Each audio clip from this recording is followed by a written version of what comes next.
So, 14 relationship tips you've never heard before. These are tips about happiness, getting unstuck, relationship finality, attraction, how to have a fabulous relationship, intimacy, intimidation and threat, arguments and right and wrong, what to do to improve your relationship, secrets and betrayals, and how to think about couples counselling. My name is Owen Pern and I'm a counsellor. I help a lot of people with a lot of problems, and often relationship problems are central, even though at first they don't appear to be central. I'm making this video now on Valentine's Day, February 2014, and all the stuff I'm about to say is of course general. If you'd like some quick advice on your personal circumstances and you'd like to chat with me for half an hour or so, no strings attached, it's super easy to organise. Just shoot me your phone number and I'll call you. I'm here in Brisbane, Australia, and I chat with people all over the world all the time. So, tip number 1 is about a couple of scary statistics about relationships and happiness. The single most frightening statistic is that about 2/3 of our lifetime happiness is driven by our relationship with our emotional partner, our emotional companion, our husband, wife, boyfriend, girlfriend, significant other. We need close relationships with other people in order to thrive and be happy because we're social creatures. The capacity for loving relationships predicts a lot of life satisfaction. The happiest people on the planet are the ones who have deep, meaningful relationships.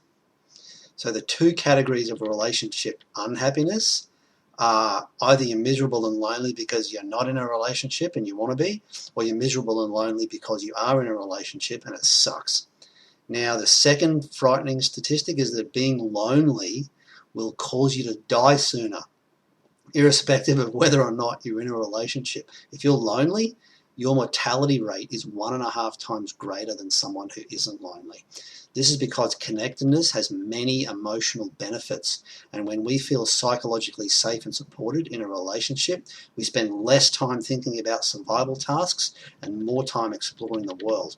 The takeaway from all this is the single most important thing you can do for your happiness is connecting with others. It's worth working on this. It's worth doing whatever it takes to improve your relationship skills. It's worth investing time and money and attention and energy, because if 2/3 of your lifetime happiness is driven by your intimate relationship, it doesn't matter much what's going on with the other third. The other third will be driven by your job, your family, your friends, your health, your wealth, what you do for fun. But even if all those are maxed out, if you're unhappy in your primary relationship or lack of one, generally speaking, you're going to be unhappy in life. And it works the other way too. If your primary relationship is great, it will insulate you from setbacks in the other areas of your life. We live in houses made of each other. Okay, tip number 2 is about using relationships to get unstuck. If you're stuck and experiencing big difficulties in lots of different areas of your life, the fastest way to unstick things is to get into a relationship, get out of a relationship, or improve a relationship. If you think you have lots of big problems and your primary relationship or lack thereof is one of them, you actually don't have lots of big problems. You have one big problem and lots of little problems. If you're not in a relationship and you want to be, this might be scary because you might be thinking, oh no, I have to fix these other 13 problems before I'd even consider dating again. Or, oh no, I've been burned too many times, I'm not going to go there again. If you're in love with someone unavailable, you are guaranteeing your continued unhappiness on a daily basis. If you're in a relationship and it's horrible, this might be scary because you might be thinking about the real possibility that you're not going to get what you want with your current partner. Being in a relationship always brings us into maximum contact with our growth edge because relationships are people growing containers. Comfort is effortless. Happiness takes some intentional work. Okay, tip number 3 is about relationship finality, and it's this. Every single one of your relationships is going to end, and you can never be certain if your current relationship will be your last one or your partner's last one. Because if you're in a relationship, either you or your partner might end it, and then sometime in the future, one or both of you might be in a new relationship. Your partner might die before you, and then sometime in the future, you might be in a new relationship. You might die before your partner, and then sometime in the future, your partner might be in a new relationship. So, especially if you're in a relationship and you're unhappy, I find it useful to just spend some time imagining that it won't be your last one, and maybe it won't be your partner's last one either. I'm currently in the third serious relationship of my life. My first relationship lasted about 25 years. My second relationship lasted about a year, and I'm currently about a year into this one. Did I believe this would ever happen? No. Okay, tip number 4 is about attraction. Attraction is safety and danger simultaneously. We're attracted to safe, dangerous people, safe people who trigger us. For mutual attraction, both you and the other person must experience danger and safety simultaneously. If there's massive danger plus massive safety, there will be massive attraction. If there's danger and no safety, that's just like, get away from me. If there's safety and no danger, that's just like, you are boring and there'll be no spark. When we want a committed long-term relationship and we look for an ideal partner match, the person we choose will be a good template match with both the positive and negative traits of our early caregivers, and they will trigger our positive and negative emotional programs that we learned in childhood. When your partner does something and you get angry or scared, you're not reacting to them. You think you're reacting to them, but you're really reacting to your past. Your partner's behavior is reminding you of your past, and you're reacting to the replay. We don't fall in love with other people. We fall in love with the projection of the lost and denied parts of ourselves. That's why it feels so good. It's a family reunion. Okay, tip number 5 is your relationship or marriage is not a third person. People say my relationship or my marriage. There isn't one. It doesn't exist as a third thing outside of you and your partner that has to be satisfied or made happy. People talk like this to distance themselves from their wants and their partner's wants because it's less confronting. But it gets in the way. It's just you two. It's just you two people reacting to things and making your own individual meaning about everything. Instead of talking about your relationship or your marriage, talk about yourself or your partner. If you find yourself saying something like, look, our relationship needs such and such. The relationship doesn't need anything. You need something. Only 2 things matter, what you want and what your partner wants. Okay, tip number 6 is this: to have a fabulous relationship, it doesn't matter what you do. Love is not what you do. Love is what you do so that your partner receives love, so that your partner feels loved. We all receive love differently. What matters is how your partner receives what you do. To have a fabulous relationship, you need more than good intentions. It's very common that when you manifest your good intentions in relationship because you want to make your partner happy and increase intimacy, your partner will receive what you do as anti-loving threats, and intimacy will actually decrease. So that's an example of a dumb thing. So this will happen when you don't have predictive information about what's going on inside your partner. Dumb things are the things you do that don't get you what you want. In hindsight, you go, gee, that was dumb. Dumb relationship things are the skills that we learn from our family and childhood experiences. Wise things are the things you do that get you what you want. In hindsight, you go, gee, that worked. I'm going to do more of that. Just do less dumb things and more wise things. Your goal is to be your partner's beautiful. It's your partner's job to teach you how to create safety for them and how to please them. It's your partner's job to teach you how to be their beautiful. It is your job to teach your partner how to create safety for you and how to please you. It's your job to teach your partner how to be your beautiful. Your beautiful and your partner's beautiful will be different, and that's okay because you are different people. Okay, tip number 7 is about intimacy and intimidation. We usually want more intimacy. This means getting close to someone safely. The English word intimate is related to the Latin words intimare, which means to make known, intimus, which means inmost, and timidus, which means fearful. So you can think of intimacy as into me see. It's about letting your partner see your fear, letting your partner in where you're afraid, trusting that they will not hurt you.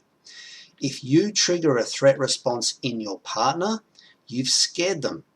You've intimidated them. Sometimes when we believe that being nice is not going to get us what we want, we play the game called I'm going to hurt you till you love me. And we deliberately intimidate our partner. We'll yell, we'll judge, we'll stonewall, we'll do things that we know disturb them, and we'll stop doing things that we know they want. We'll do lots of overt and covert coercion to try to get what we want. Intimidation decreases intimacy.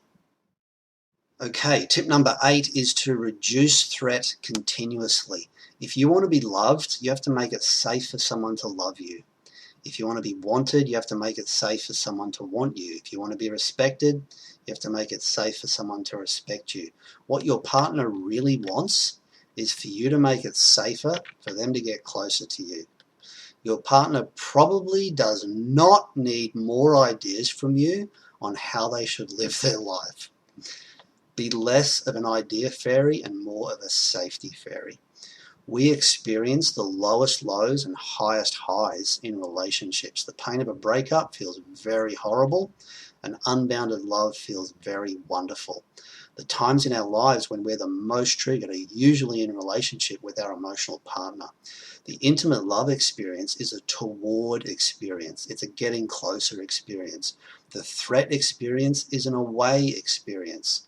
It's a getting distant experience. You can make war or peace. Everything you do makes either more war or more peace. Okay, tip number 9 is about the toxic effects of arguing. Now, arguments are death to intimacy. Every time you argue, intimacy decreases. There's really no such thing as a normal, silly argument. So the more you argue with your partner, the more likely it is that you'll end up spending lots of time living alone. Every time you win an argument, you lose a piece of the relationship. When you win the last argument, you lose the entire relationship. That's when your partner decides to end it, or they decide to have an affair, or they just check out emotionally. Every time you start a sentence with the word but, you've already won another argument before you've said even another word. If you think you're just talking and your partner thinks you're having an argument, guess what? You're having an argument. Remember, it doesn't matter what you do. What matters is how your partner receives what you do. If you say something like, look, we're not arguing, this is just an adult discussion and there's no need to get so upset, you've just won another argument. If you say to your partner, you're confused, you've just won another argument. Your partner is not confused. They just believe something that you don't understand yet. If you want to win all the arguments and lose your relationship in one sentence, say something like, gee, you got lots of problems. Or, one of us has to be wrong and it's certainly not going to be me. Or, this relationship would be fabulous if it wasn't for you. Arguments are about one person trying to impose their view of reality on the other, and any attempt to persuade or argue or win is going to induce a threat response in your partner. A threat response is an away from pain response. It's the opposite of a towards pleasure response. Every time you deny what your partner is experiencing, you invalidate them, which is a profound threat trigger. You want to replace all argument with validation. Some of the people I counsel argue with me all the time, but I always win. Not because I win the arguments, but because I'm happier than them. Tip number 10, stop being right and stop being wrong. There's a saying, you can be right or in relationship, pick one, which I think is true. I think the opposite is also true, which is you can be wrong or in relationship, pick one. If you spend a lot of time thinking about who's right and who's wrong, you're spending a lot of time trying to either win or lose. And between you and your partner, I suggest you make notions of right and wrong much less important. Instead of the word wrong, use the word dangerous or the word threatening. Instead of the word right, use the word safe. Throw out concepts of fighting, disagreement, argument, justified, proper, appropriate, fault, and blame, and instead use concepts of prefer and like and want. Everything you do makes sense to you. Everything you do is your best option, because if you had a better option, you'd do it. Everything your partner does makes sense to them. Everything they do is their best option, because if they had a better option, they'd do it. You make sense and your partner makes sense 100% of the time. Validation means finding this. You are keeping yourself safe all the time, and so is your partner. Others behave in ways that make 100% sense to them, and we hurt or not in response. To decrease your emotional hurt reaction to what your partner does, increase your curiosity about what your partner is doing inside. When we learn to validate both our partner and ourselves at the same time, everything starts to calm down. Okay, tip 11 is you can't change your partner, so stop trying. When we want things to change, we always hope in vain that our partner will change first. Ha ha ha. We always hope that we can get more of what we want without taking any risks. What we want is make it better, but don't change anything. Now, you can't change another human being. There's a quote I like, which is, you can't teach a pig to sing. It doesn't work and it annoys the pig. You can't make your partner do anything. If you're trying to make someone do something, you're coercing them. You're pushing them away from you, and intimacy will decrease. The only thing in our control is our behavior. All change in a relationship is unilateral. Now, no one wants to change because change is scary. But someone has to lead, and it might as well be you. Often it has to get to a relationship crisis point or loss before people will even think about trying something different. That's completely normal. Just a warning here about something I see happen a lot. Sometimes when people have been very unhappy in a relationship for a long time and they're just about out of hope, so they want to improve things really fast, so they start experimenting with changing their behavior towards their partner, which is what they should do. The thing is, their partner sometimes panics because things are so different. In response to panic and threat and stress, our temperament will make us favor usually either clinging or avoiding. If your partner typically clings, their biggest fear is that you will abandon them. So if they panic, they will activate. If your partner typically avoids, their biggest fear is that you will overwhelm or consume or annihilate them. So if they panic, they will shut down. Anyway, so if we can't change our partner and we can only change our own behavior, what do? How do you change things? Well, tip number 12, you change things by making yourself more vulnerable. Intimacy increases when vulnerability is followed by safety. When we take interpersonal risks and make ourselves more vulnerable and it's okay, we get closer to our partner and intimacy increases. When we take interpersonal risks and make ourselves more vulnerable and it's not okay, we get further away from our partner and intimacy decreases. One way to think about relationship development is mutual risking, where risk means operating just outside your comfort zone and experimenting with new behavior with no guarantee of what might happen. Things might get worse, things might get better, things might stay the same. Yes, being vulnerable is scary, because to be vulnerable means to be capable of being hurt. So how do you make yourself more vulnerable? This is going to sound really crazy, but the way you make yourself more vulnerable is to tell your partner what you want. Tell your partner what you really want. Tell your partner 100 things you really want. Tell your partner everything you really want. Now you might be thinking, isn't that going to add pressure to my partner? If you do it the right way, it reduces pressure because it gives your partner lots of predictive information about what's going on inside you. As long as you're calm and there's no ultimatums or time limits involved, it's fine. It's not a task list, it's a menu. So think about it. If someone knows nothing about what you want, nothing about your intentions, nothing about what's important to you, nothing about your history, how much power do they have over you? Not much. If someone knows what you really want and what's really, really important to you, and perhaps stuff that no one else knows about you, how much power do they have over you? A lot. If they wanted to, they could probably use that information to hurt you.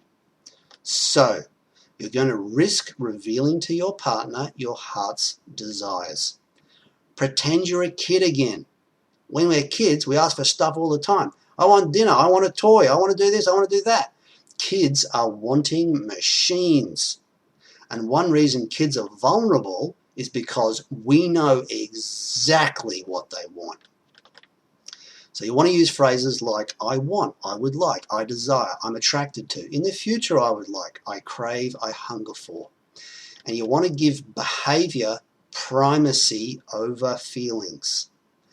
The dumb thing to say is something like, I want you to respect me, or I want to feel respected. You want to describe the behavior you have to witness in order to feel respected. It has to be filmable behavior, something that your partner says or does. Remember, it doesn't matter what your partner does. What matters is how you receive what your partner does. Now, how fast can you go? You can go as fast as you can make it safe for your partner. The faster you can make yourself vulnerable, the faster you'll get more information about your partner. Whether or not things turn out okay, you're going to learn something new about your partner by the way they react. So, 2 questions to ask yourself are, what do I want so bad that I would give up all these other things that I want? And what do I really, really want that I'm really, really scared of? Now, about questioning your partner, we often ask our partner, what do you want to do about such and such? And what do you want? And we might think that we're being polite or caring, and that may be true, but it's also the opposite of being vulnerable. It's actually an attempt to make our partner vulnerable. When we ask our partner what they want, we're actually intimidating them because we're pressuring them to be vulnerable. We're pressuring them to reveal something that we don't already know. Otherwise, we wouldn't be asking the question. Questions can be very controlling. You can completely control someone's internal state just by asking them specially designed questions. That's what counselors and therapists do. So ask your partner less questions. Every question that you want to ask your partner can be recast as a statement about your wants. If you ask for what you want, your partner doesn't have to guess. Also, you might get it. The more secrets we tell our partner, the more information they have on us and the better they can predict us. The more our partner can predict how we'll behave, the safer they will feel. The safer we make things for our partner, the more of their wants they will share with us. And if you know that your partner is getting what they want, there's not going to be too much fighting. And your partner is not going to be thinking about leaving you, and they'll be far more inclined to do what you want. The great news is our wants are endless. So the more wants you can satisfy for your partner, and the more wants your partner can satisfy for you, the happier you'll be, and the happier your partner will be, and the more fun you'll have together, and the stronger your relationship will be. You never know who would love the person you hide.